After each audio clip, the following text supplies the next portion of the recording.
many things affect your life as much as slow traffic and bad weather. Listen tomorrow morning for Traffic and Weather Together every 10 minutes on the 9s on KSL News Radio. Cougar Nation, it's Matt Baiamonte and Mitch Harper. We're taking your calls, 801-575-8255. What do you need to see from Jake Retzlaff this week against Wyoming to feel good about him going forward? In just a moment, we'll give out some helmet stickers from the win, but right now let's go down to hot, desert-like St. George, Utah, where Spencer wants to give us his thoughts on Jake going forward. Spencer, how you doing, and what do you think of Jake Retzlaff? Hey, guys, thanks. I'm doing good. Jake was a little frustrating, especially that play where he was getting sacked and threw that bad pick. Mm-hmm. You know, that's a given. It's a bad play. But, I don't put it all on him. Like, Aaron Roderick's play calling in this one, like a lot of people like to talk about, was, he always throws in a couple jet sweeps. That's a given. And he kept throwing those little swing passes out to the edge and to the running backs, like with receivers out and nobody else out blocking for him. And they were getting nothing. And he just kept doing it. And instead of pushing down the field a little more, and that's what I think was a little frustrating, that the defense could just kind of play up on Retzlaff and instead of having to back off and get a little more room, which also affected the running game. That was what was driving me crazy. It's a fair point. I don't think Jake saw the field well against SMU. There were, on that interception that Spencer just referenced, Mitch, Keanu Hill had leaked out as a hot option with the blitz, nowhere to be found. A good quarterback would see that blitz coming in and just gently dump over the blitzer to Keanu Hill for 8 to 10 yards. And Jake didn't see that, it's really concerning, Mitch, that Jake looked so improved in week 1 and then looked like he regressed so dramatically in week 2. And you just wonder if it was leveling up to Power 4 competition, because SMU, even though I don't think they're going to be much after watching them, I'm not taking away from BYU's win. I think that was a good win for BYU, but I really am not sold on SMU being much more than at best 6-win football team. But that is concerning. And Jake, he's got to take care of the football. This was Kalani Sitake earlier today on needing to take care of the football, that being Jake Retzlaff. No, there's no one-offs. Take care of the stinking football. That's what it comes down to. I've said it over and over and over again. I don't want guys to have to play tight and feel like they can't take a chance, but that the football belongs to everybody. It belongs to the fans. It belongs to the team. It belongs to the program. It's not just that one player's. It's not his ball. Strong commentary from Kalani, and I just hope that passion and that fire will translate to a change that maybe he'll have to make if Jake cannot continue to take care of the football. It would be interesting to see what it would honestly take to get to, or not to get, but to for BYU to move from Jake in a game. And again, it's not a conversation of permanently bench him.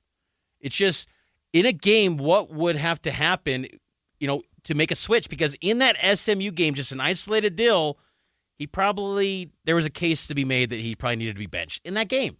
And then this week, still give him the chance to be QB1. Right. Have him compete. I just think, again, there's nothing wrong with having a change. It doesn't rattle the psyche. Like Jake Retzlaff, he's been through everything. He was out of college, and then after 2 days, his transcripts bow out, and he has to leave. Like, he's been through adversity. No one's thought he's going to amount to anything in college football. He's here. He's defied the odds. The guy's going to be a fighter. And almost like he does better when adversity is up against him. And I'm curious to see how he responds this week, because I have a feeling that he's going to respond with a much improved performance because, one, Wyoming's not good, and two, that I just think that adversity, he gets fueled by that. He's one of those guys that almost thrives when people say you can't do it. And I'm curious to see how Jake responds this week in Laramie.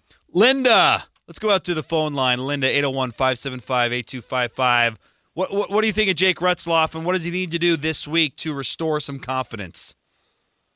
I think he needs to be given another chance to play and see what he can do. And I think that I really, my heart went out to him when I saw that Deep Blue listened to it on the coach's show on Tuesday night. it was really. If those colleges hadn't turned him down, he wouldn't be at BYU. And I'm glad that he's there. And I think, and then if he doesn't play very well, then put Bohannon in and see how he does. And then if Jake thinks he can do a better job, then he can go back again. Thanks for the call, Linda. Appreciate it.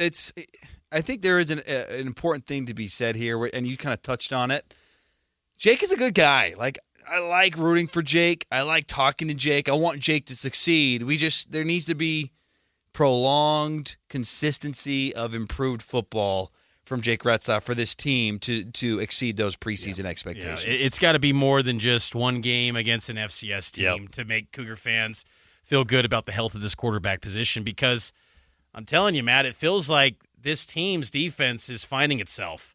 And if you can get it right at quarterback, this team's got the ability to maybe surprise a lot of people and be a factor in a wide-open Big 12, because I'm watching this league, and K-State looked beatable at times. Tulane had them on the ropes. Oklahoma State was down and out against Arkansas. I mean, these teams can be taken down in this Big 12. We know this. This Big 12, when you think you know something, like, anything can happen. This conference creates wild outcomes. So we shall see what happens. So it's an important week for Jake and this offense to get right, because Cougar Nation will not be happy if they struggle against a bad Wyoming team that has losses to Idaho and was destroyed by Arizona State. So they got to get right this week. Let's get to our helmet stickers from the win, sponsored by Central Bank. Cougar Nation helmet stickers. Mitch and Matt dish out the stickers for BYU's best players this week. I'll start things off, Matt. You know what? I'll go with Tanner Wall. Tanner Wall has been playing some great football.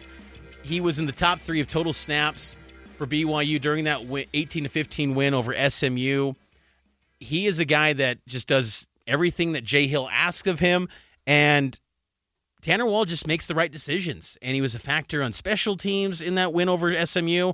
I got to give props to Tanner Wall, who just quietly continues to play at a high level. His open field tackling has been money, because that's been a problem for a lot of college teams and problems for BYU in previous years. Open field tackling, he had some great open field tackles that eliminated big plays. I like that pick a lot. For me, Jacob Robinson, he has been as advertised this season. His IQ is off the charts.